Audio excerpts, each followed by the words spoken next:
Di wilayah kerja kita sendiri, penyakit apa yang sering ditemukan dari Abang himpun laporan per minggu itu? Iya. Ya. Selamat datang di Pocer, Prokes Ceria Puskesmas Labuan Haji. Obrolan seputar pelayanan kesehatan, program kesehatan, tips kesehatan, dan obrolan-obrolan lainnya tentang kesehatan. Semoga channel ini bisa bermanfaat untuk banyak orang. Jadi, tonton terus ya channel ini.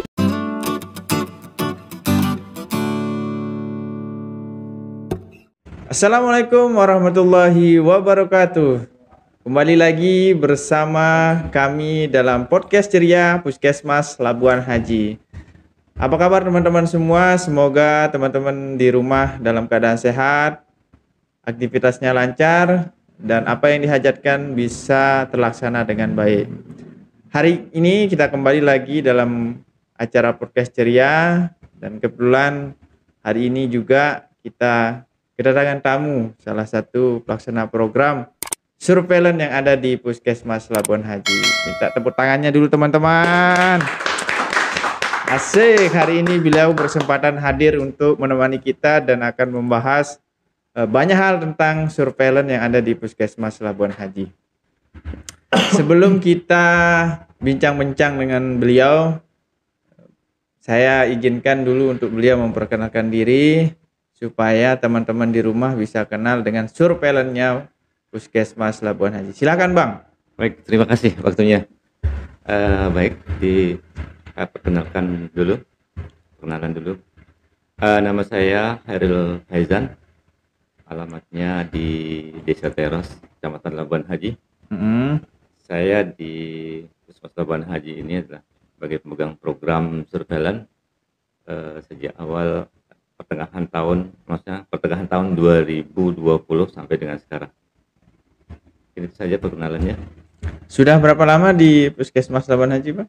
Kalau di Labuan Haji saya kebetulan ya dikasih kesempatan dulu waktu tahun 2016 kalau tidak salah sebagai pemegang jabatan struktural di tata usahanya, Kasubag Tata Usaha, dan mungkin suaranya agak dibesarin, Bang. Oh iya. Nah, baik, biar kasih. Lebih lugas, tegas, dan bisa didengar sama teman-teman di rumah. Nice. Saya di Puskesmas Labuan Haji ditugaskan dari tahun 2016, dan pada saat itu memang saya sebagai Kasubag TU-nya dulu. Dan kebetulan di tahun akhir 2019 saya kembali lagi ke fungsional, dan kalau tidak salah di pertengahan tahun 2020 saya dikasih mandat oleh Bapak Kepala Puskesmas sebagai pemegang program pertengahan tahun 2020.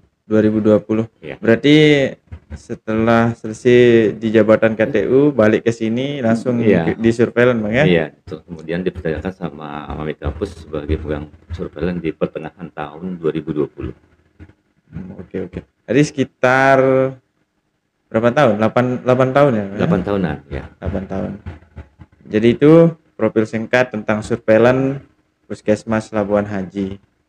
Jadi teman-teman di rumah ya, mungkin asing dengan sebutan surveillance karena tidak semua orang tahu tentang apa saja kegiatan-kegiatan surveillance yang ada di Puskesmas, khususnya yang ada di Puskesmas Labuan Haji.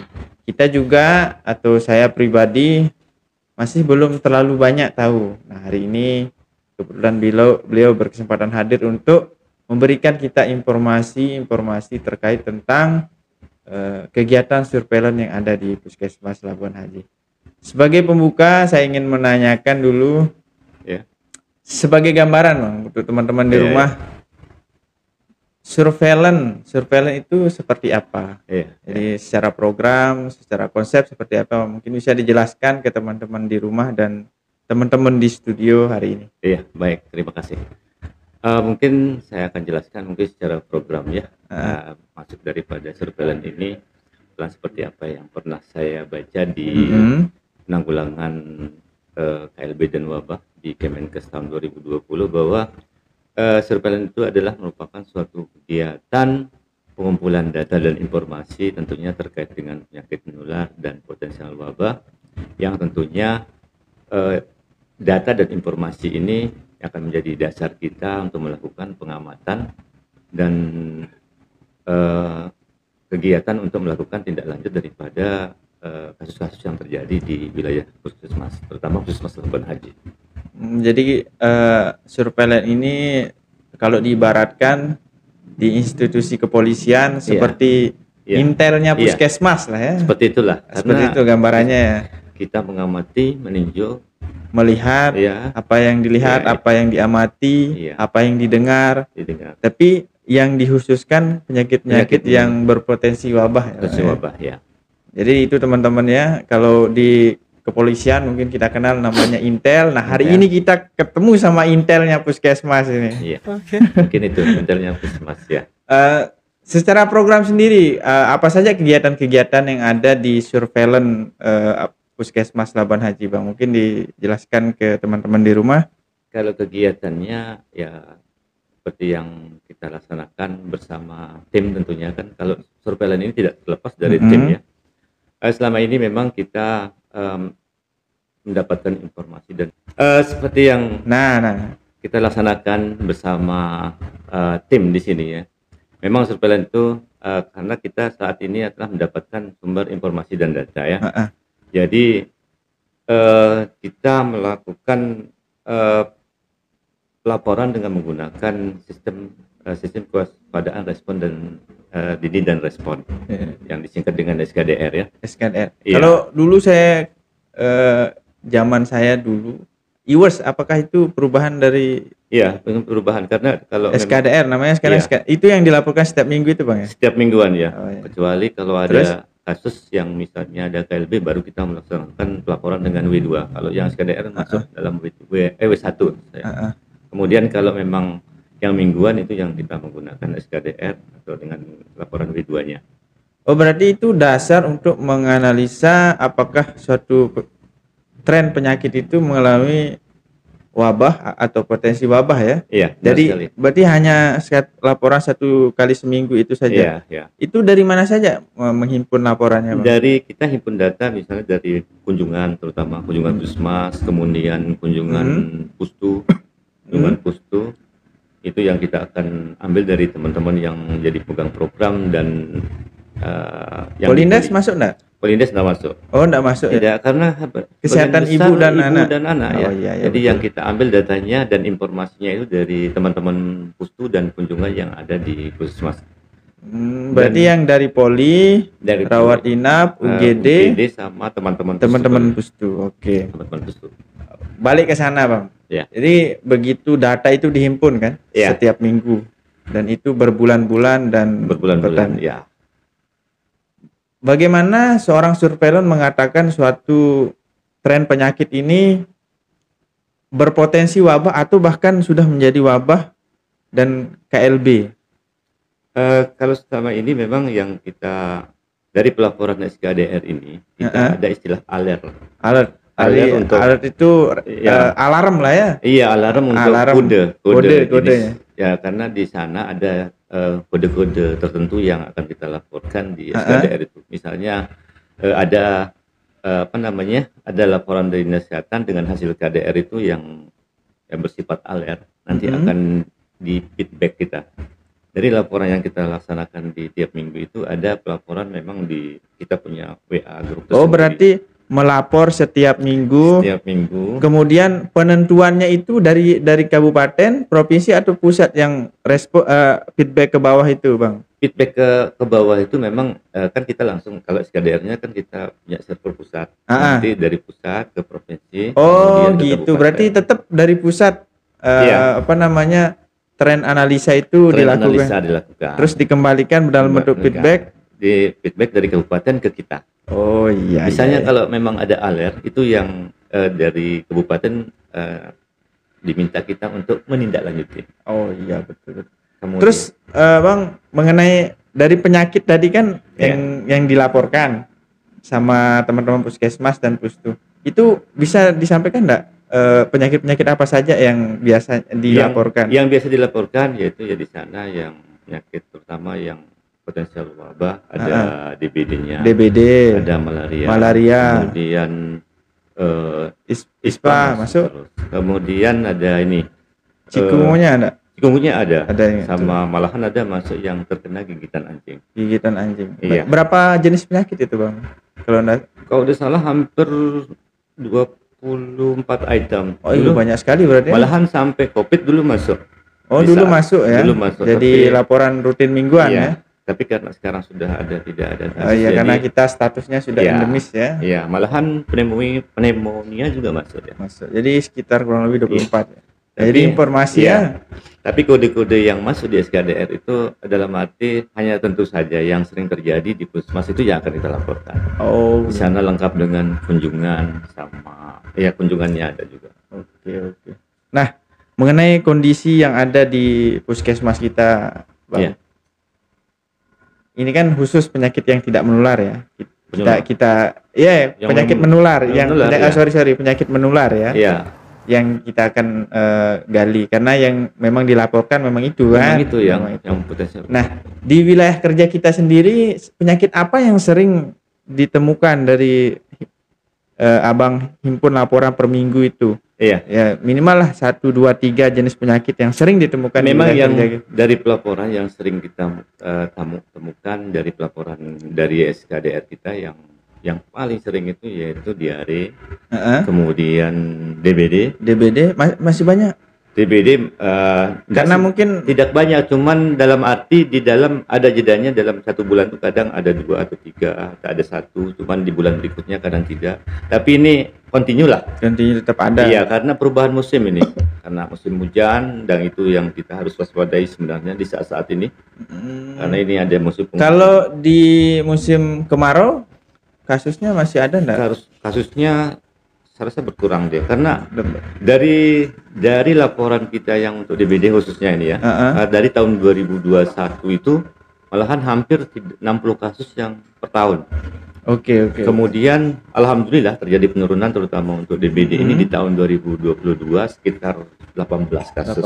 Ya, artinya kita di lapangan kerjasama dengan tim termasuk di perubahan perilaku masyarakat terhadap kebersihan lingkungan maupun PHBS-nya sudah alhamdulillah ada peningkatan. Sehingga kasus kita alhamdulillah secara grafik bisa menurun ya. Karena ini yang kita khawatirkan, potensial wabah ini. Kalau sampai terjadi kasus kematian, kacau ini. Jangan sampai ya. Mudah-mudahan lah. Masyarakat yang ada di wilayah kerja kita sehat-sehat semua. Penyakit yang berpotensi wabah yang berbasis lingkungan ini bisa dikurangi ya Bang ya. Betul. Mudah-mudahan. Supaya paman di loket juga bisa agak santai menerima kunjungan kan. Artinya kita berhasil secara UKM kan, upaya-upaya promotif dapur pipitnya memang berjalan dengan maksimal sehingga angka kesakitan juga bisa berkurang. Dan alhamdulillah selama saya menjadi pemegang program surveillance sampai dengan saat ini alhamdulillah tidak terjadi kasus KLB ya. Oke, kembali ke KLB Bang. Kapan sih suatu kasus itu dikatakan KLB ya? KLB itu teman-teman semuanya kejadian luar biasa ya. Kapan itu Bang dikatakan suatu penyakit wabah itu dinyatakan KLB? Kita ambil contoh ya, karena di saat sekarang ini memang yang kita khawatirkan di saat musim penghujan ini yang DBD aja salah satunya ya, yang potensial wabah ya. Kasus ini dikatakan KLB apabila di suatu lingkungan atau di suatu lingkungan tertentu di wilayah kerja kita itu terjadi peningkatan kasus. Misalnya di DBD, misalnya di salah satu dusun, kemudian hampir sama RT-nya terjadi lonjakan kasus dari yang biasa terjadi 1 atau 2 misalnya melonjak ke angka 5 kasus. Ini yang harus kita waspadai. Berarti 2 kali lipat dari angka sebelumnya ya, pengalinya ya. Apalagi fokus. Artinya di tempat itu saja dia ya. Berarti ada diindikasikan ada penularan setempat ya.